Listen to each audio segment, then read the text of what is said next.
मौसम से जुड़ी सटीक जानकारी और खबरों के लिए हमारे YouTube चैनल को सब्सक्राइब करें और बेल आइकन दबाकर हर खबर पर रखें। नमस्ते दोस्तों, स्काईमेट वेदर में आप सभी का स्वागत है। मेरा नाम महेश पलावत है। 30 मार्च हो गई है।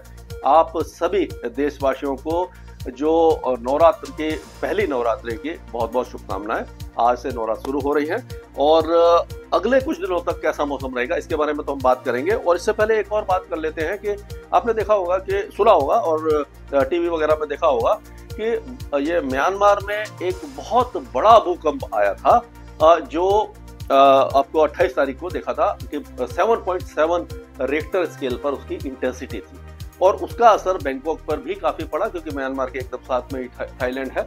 और क्योंकि म्यांमार में जहां पर ये भूकंप आया था वहां बहुत ज्यादा बड़ी बड़ी बिल्डिंगें नहीं थी, लेकिन जैसे ही आप और आगे चलेंगे तो जो बैंकॉक था वहां पर जो इसका असर था वो काफी ज्यादा दिखाई दिया। तो ये अगर हम देखें तो ये देखिए कि ये म्यांमार यहाँ पर है और ये थाईलैंड इस जगह पर आ गया। तो यहाँ पर ये क्या है कि एक प्लेट टेक्टोनिक जिसको कह सकते हैं, भूकंप किस तरह से आते हैं इसके बारे में एक वीडियो में बनाऊंगा।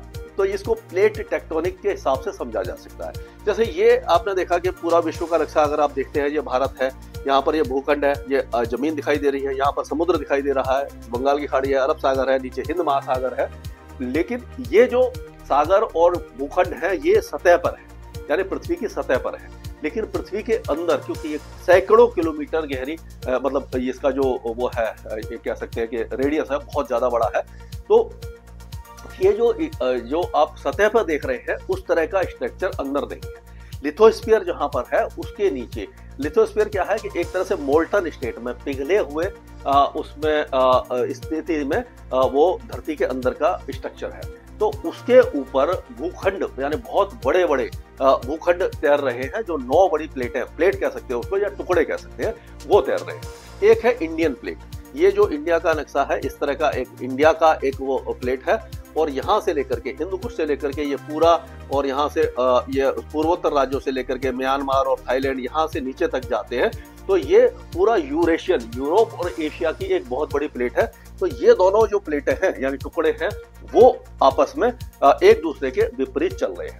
तो जब जमीन के अंदर सैकड़ों किलोमीटर तक जब ये जो चट्टानें हैं वो एक दूसरे से रगड़ खाती हैं यानी कि टेंशन बढ़ती है जब ये चल रहे होते हैं, तब जब उसमें टेंशन इतनी ज्यादा बढ़ जाती है तो वो चट्टानें जब टूटती हैं तो झटका जब लगता है तो यहाँ पर ये जोड़ है हिंदुकुश से लेकर के ये अरुणाचल प्रदेश तक, ये सिस्मिक जोन 5 में आता है। यहाँ पर सबसे ज्यादा भूकंप आते हैं। आपने देखा होगा नेपाल में बहुत बड़ा भूकंप आया था, उत्तराखंड हिमाचल में आते रहते हैं और नेपाल में के साथ साथ आपके सिक्किम और अरुणाचल प्रदेश ये पूर्वोत्तर राज्यों में आते रहते हैं। उसी तरह म्यांमार थाईलैंड में आते रहते हैं। तो यहाँ पर जोड़ होता है वहां पर ये भूकंप आते हैं।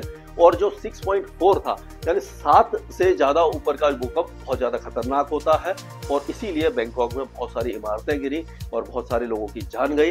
लेकिन अगर इसी तरह का भूकंप दिल्ली या उसके आसपास के इलाकों में आ जाता है तो वहां पर तो आपने देखा कि मजबूत इमारतें बनी हुई हैं। दिल्ली एनसीआर में ज्यादातर जो है अभी जो नई बिल्डिंगें बन रही हैं वो तो चलो हो सकता है कि ये भूकंप विरोधी बन रही हो, लेकिन जो वैसे अनडेवलप मतलब अनप्लान्ड जो बिल्डिंगें बनी हुई हैं वो पूरी तरह से गिर जाएंगी। लेकिन गनीमत यह है कि यहाँ पर इतना बड़ा भूकंप आने की संभावना नहीं है कि दिल्ली और एनसीआर के आसपास यानी उत्तर भारत में इतना बड़ा कोई जोड़ नहीं है। तो ये हुआ भूकंप के बारे में। ये मतलब नॉर्मल मैंने बताया है, इसके बारे में डिटेल में जानकारी आपको किसी अगले वीडियो में दूंगा। तो अभी हम देखेंगे कि जो हवाएं हैं जो वो काफी तेज चल रही हैं। तो आज भी ये हवा इसी तरह से तेज चलती रहेगी उत्तर भारत में। कल से इसमें इंटेंसिटी में काफी ज्यादा कमी आ जाएगी और तापमान जो गिरे हैं इन हवाओं के कारण वो फिर से बढ़ने लग जाएंगे। यानी कि जो सर्दी का जैसा एहसास हो रहा था, आपको पहाड़ों में तो टेम्परेचर बहुत ज्यादा गिर गए थे, उत्तर भारत में भी गिरे थे, ये सारे इलाकों में गिरे थे। अब धीरे धीरे हवाओं में जो स्पीड में कमी आ जाएगी और ये टेम्परेचर धीरे धीरे बढ़ने लगेंगे। हालांकि बहुत ज्यादा टेम्परेचर नहीं बढ़ने वाले हैं अभी, फिर भी 37-38 डिग्री तक दिल्ली एनसीआर में और पंजाब के कुछ इलाकों में, उत्तर प्रदेश वगैरह में आ जाएंगे। लेकिन अब क्या होगा कि कल से ही 31 तारीख से ही मौसम में कुछ बदलाव दिखाई दे रहा है। दक्षिण भारत में और मध्य भारत में पहले होगा, फिर धीरे धीरे मध्य भारत के कई इलाकों में बारिश आ जाएगी। साउथ इंडिया में बहुत अच्छी बारिश की संभावना नजर आ रही है। तो अब क्या होगा कि ये जो वेदर सिस्टम्स है ये धीरे धीरे आगे चले जाएंगे। एक ये ट्रफ जो आप देख रहे हो ये बन रही है, यहाँ से इस तरह से बन रही है। तो इसके कारण ये केरल वगैरह के साथ साथ ये मुंबई और इसके आसपास के इलाकों में भी वेदर चेंज होने लग जाएगा। हम कहेंगे कि मुंबई के थोड़ा सा में मतलब बूंदाबांदी हो सकती है कुछ इलाकों में, पुणे वगैरह में ये जो नासिक है, मालेगांव, जलगांव, इन इलाकों में हो सकती है। और ये जो कुछ इलाके, ये जो गुजरात के हैं, यहाँ पर भी कुछ वेदर एक्टिविटी 31 तारीख को हो सकती है। 1 तारीख को मौसम और ज्यादा बदलेगा महाराष्ट्र का। और 2 तारीख की अगर बात करते हैं तो आप देखिए कि साइक्लोनिक सर्कुलेशन बन जाएगा, ये मध्य महाराष्ट्र में ट्रफ बन जाएगी। तो गुजरात से लेकर के मध्य प्रदेश और महाराष्ट्र और पूरे दक्षिण भारत में बारिश की गतिविधियां दिखाई देंगी। अगर एक एक स्टेट को लेकर के हम चलें तो अब ये जो जम्मू कश्मीर, गिलगित बाल्टिस्तान, मुजफ्फराबाद, लद्दाख, यहाँ का मौसम साफ हो जाएगा। लेकिन 3 या 4 अप्रैल से यहाँ पर नया वेस्टर्न डिस्टर्बेंस आएगा, फिर से रेन और स्नोफॉल हो सकता है, ऊंचे पहाड़ों पर ज्यादा होगा। हिमाचल प्रदेश में भी ऐसा लग रहा है कि 3 और 4 तारीख से मौसम बदलेगा। अभी ठंड रहेगी, लेकिन जो चंबा है, लाहौल स्पीति वगैरह, यहाँ पर बारिश और स्नोफॉल होगा। बाकी इलाकों में हल्की बारिश ही रहेगी, ज्यादा वेदर एक्टिविटी दिखाई नहीं दे रही है। उत्तराखंड में मौसम लगभग साफ रहेगा, उस समय भी वेस्टर्न डिस्टर्बेंस का असर उत्तराखंड पर दिखाई नहीं देने वाला है। और भी पंजाब की अगर बात करें तो पंजाब में आज भी तापमानों में बहुत ज्यादा कुछ चेंजेस नहीं होंगे, लेकिन कल से फिर यहाँ पर टेम्परेचर बढ़ने लग जाएगा और धीरे धीरे गर्मी फिर से पहुंच जाएगी। दिल्ली और हरियाणा में भी इसी तरह का वेदर रहेगा, मौसम धीरे धीरे बदलेगा। अब गर्मी धीरे धीरे फिर से बढ़ जाएगी, 37-38 डिग्री तक तापमान दिल्ली में आ जाएगा। और हिसार, नारनौल वगैरह ये जो इलाके हैं, यहाँ पर भी फतेहाबाद वगैरह में टेम्परेचर काफी बढ़ जाएंगे। लेकिन कुरुक्षेत्र, करनाल, यमुनानगर वगैरह में बहुत ज्यादा गर्मी नहीं होगी, लेकिन फिर भी मौसम बदलाव जरूर दिखाई देगा। ये उत्तर पश्चिमी दिशा से हवाएं उत्तर प्रदेश में चलती रहेंगी। उत्तर प्रदेश का मौसम साफ रहेगा, शुष्क रहेगा, गर्म रहेगा, और फिर से यहाँ पर गर्मी अपना रूप दिखाना शुरू कर देगी। झारखंड और बिहार, झारखंड और पश्चिम बंगाल में भी गर्मी अब धीरे धीरे बढ़ेगी। ऑलरेडी गर्मी काफी ज्यादा थी, यहाँ टेम्परेचर थोड़े से गिरेंगे आज, लेकिन कल परसों से फिर से टेम्परेचर बढ़ने लग जाएंगे। यानी कि उत्तरी हवाओं का असर आज यहाँ पर दिखाई देगा, कल से फिर धीरे धीरे टेम्परेचर फिर से बढ़ेंगे, गर्मी यहाँ पर फिर से आ जाएगी। अगर हम पूर्वोत्तर राज्यों की बात करें तो सिक्किम से लेकर के अरुणाचल प्रदेश तक कुछ बारिश हो सकती है, बाकी इलाके सूखे और गर्म ही बने रहेंगे।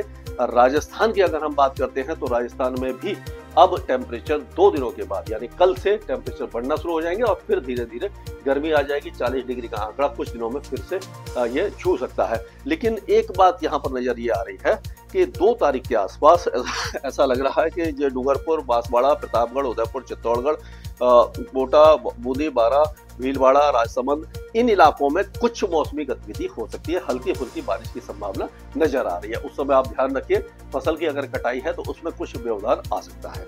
अगर मध्य प्रदेश की बात करते हैं तो मध्य प्रदेश का मौसम अभी फिलहाल शुष्क लग रहा है, लेकिन ऐसा लग रहा है कि 2 या 3 तारीख के आसपास यहाँ पर झबुआ और ये आपका ये अलीराजपुर, धार, बरमनी, खांडवा, बुरहानपुर, हरदा, देवास, इंदौर, उज्जैन, ये जो इलाके हैं यहाँ पर कुछ मौसम में बदलाव होगा, हल्की फुल्की बारिश की संभावना दिखाई दे रही है। बाकी इलाके सूखे रहने वाले हैं। छत्तीसगढ़ में कोई वेदर एक्टिविटी पूरे इलाके में नहीं दिखाई देगी, उड़ीसा में भी नहीं दिखाई देगी, गर्म रहेगा। और अब अगर हम गुजरात की बात करते हैं तो गुजरात में ऐसा लग रहा है कि कुछ इलाके अमरेली, राजकोट, जामनगर, सुरेंद्रनगर, मोरबी, ये जो इलाके हो गए, सवरकांथा, अरावली, महिसागर, गांधीनगर, खेड़ा, आनंद, बड़ोदरा, छोटा उदयपुर, इन इलाकों में, और ये सूरत, वलसाड़, डांग, तापी, नर्मदा, छोटा उदयपुर, ये जो इलाके हैं, यहाँ पर 1-2 तारीख को बारिश की गतिविधियां हल्की फुल्की हो सकती है। 3 तारीख तक भी यहाँ पर चल सकती है, लेकिन बहुत ज्यादा वेदर एक्टिविटी नहीं होगी, लेकिन हल्की फुल्की बारिश की संभावना दिखाई दे रही है और उससे ये मौसम में बड़ा बदलाव दिखाई दे रहा है। अभी क्या होगा कि 31 तारीख को ऐसा लग रहा है कि थाने और पुणे, अहमदनगर, सांगली, सतारा, रत्नागिरी, सिंधुदुर्ग, यहाँ पर कुछ मौसमी बदलाव दिखाई दे रहे हैं। और 1 और 2 तारीख को हो सकता है कि मुंबई, नासिक, धुले, जलगांव, संभाजीनगर वगैरह इन इलाकों में भी कुछ वेदर एक्टिविटी हो जाए। और 3 तारीख को लग रहा है कि जलना, परवनी, बीड, सोलापुर, उस्मानाबाद, सांगली, सतारा, कोल्हापुर, इन इलाकों में भी मौसम बदलेगा और बारिश की संभावना नजर आ रही है। तेलंगाना में कोई खास वेदर एक्टिविटी हमें दिखाई नहीं दे रही है, मौसम लगभग साफ रहेगा। लेकिन हाँ, 2 तारीख के आसपास हैदराबाद से लेकर के रंगारेड्डी, महबूब नगर, ये सारे इलाकों में जो साउथ इलाका है, साउथ तेलंगाना, यहाँ पर बारिश की संभावना बन रही है। अगर हम ये आंध्र प्रदेश की बात करते हैं तो आंध्र प्रदेश में जो दक्षिणी इलाके हैं यानी गुंटूर, प्रकाशम, कुर्नूल, अनंतपुर, कोडप्पा, चित्तूर, नेल्लोर, इन इलाकों में बारिश की गतिविधियां दिखाई दे रही हैं 2 और 3 तारीख को। कर्नाटक के कई इलाकों में बारिश की गतिविधियां 1, 2, 3 तारीख को दिखाई देगी। कई इलाकों में बारिश होगी, और जो बेंगलुरु और बेंगलोर है, तुमकुर है, चामराजनगर, हसन हवेली, ये चित्रदुर्गा, यहाँ पर तेज बारिश की संभावना नजर आ रही है। केरल के कई इलाकों में बारिश होगी। तमिलनाडु में भी अब बारिश की गतिविधियां बढ़ने वाली है। हम कह सकते हैं कि 1, 2, 3 और 4 तारीख को तमिलनाडु के कई इलाके बारिश देखेंगे। चेन्नई में भी बारिश की संभावना नजर आ रही है। लक्षद्वीप में हल्की बारिश होगी। अंडमान और निकोबार द्वीपों का मौसम लगभग साफ रहेगा, बादल वगैरह छा सकते हैं। स्काईमेट वेदर में अभी के लिए आज ही डाउनलोड करें स्काईमेट मोबाइल ऐप, पूछे मौसम का हाल अपनी पसंदीदा भाषा में और रहे बाकियों से एक कदम आगे।